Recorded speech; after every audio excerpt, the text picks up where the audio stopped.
Tarptautinės moters dienos proga įprasta diskutuoti apie moterų problemas ir moters padėtį Europoje. Prieš porą metų ES komisijos viceprezidentė Viviane Reding pasiūlė panaikinti kovo 8-osios šventę, įžvelgdama moterų diskriminaciją.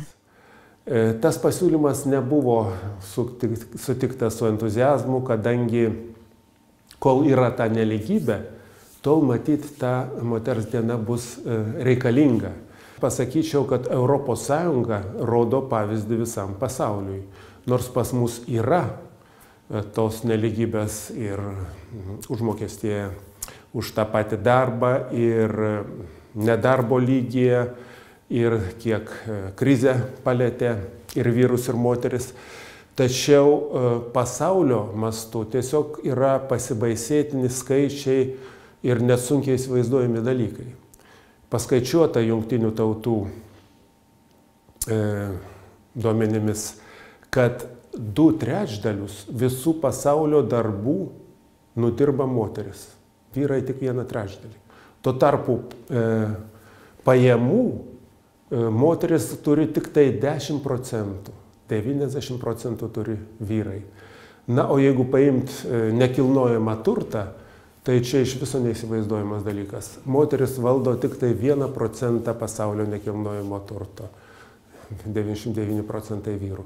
Taigi, moters dienos panaikinimas, man atrodo, artimiausiais dešimtmečiais negresia.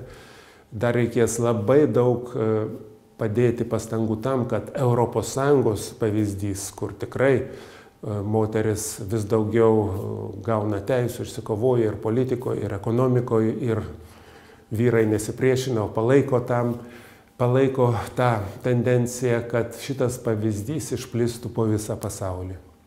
Europos parlamentas ES valstybėms siūlo imtis konkrečių priemonių, kad moterų padėtis būtų pagerinta. Kiek teko stebėti ir Briuselėje, ir Strasbūre, ir kitose šalise, visgi ES šalise pasveikinamos moteris be abejo ir šiltų žodžių ir gėlių niekad nebus per daug, tačiau vis dėlto atkreipiamas pirmiausiai dėmesys ir į tai, kad kol kas vyrų ir moterų padėtis yra nelygiavertė. Tarkim, ES skirtumas tarp vyro ir moters atlyginimo už tą patį darbą yra 16%. Lietuvoje šiek tiek geriau, pas mus yra 14%, Latvijoje 15%, o Estijoje net 27% skirtumas. Tai yra tikrai sunkiai net neįsivaizduojama, sunkiai įsivaizduojama. O tarkim, Slovenijoje skirtumo praktiškai nėra. 0,7% vyrai gauna daugiau už darbą negu moteris. Na ir norėčiau pažymėti, kad krizė vis dėlto labiausiai smogė kam? Tai skurdžiausiems, silpniausiems ir jų tarpe ir pagyvenusiems žmonėms ir moterims.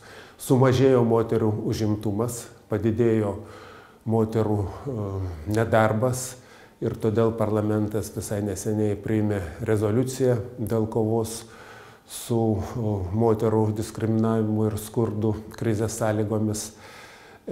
Tačiau manau, kad vis dėlto tos visos priemonės duos savo rezultatus ir palaipsniui vis dėlto tos problemos bus išspręstos.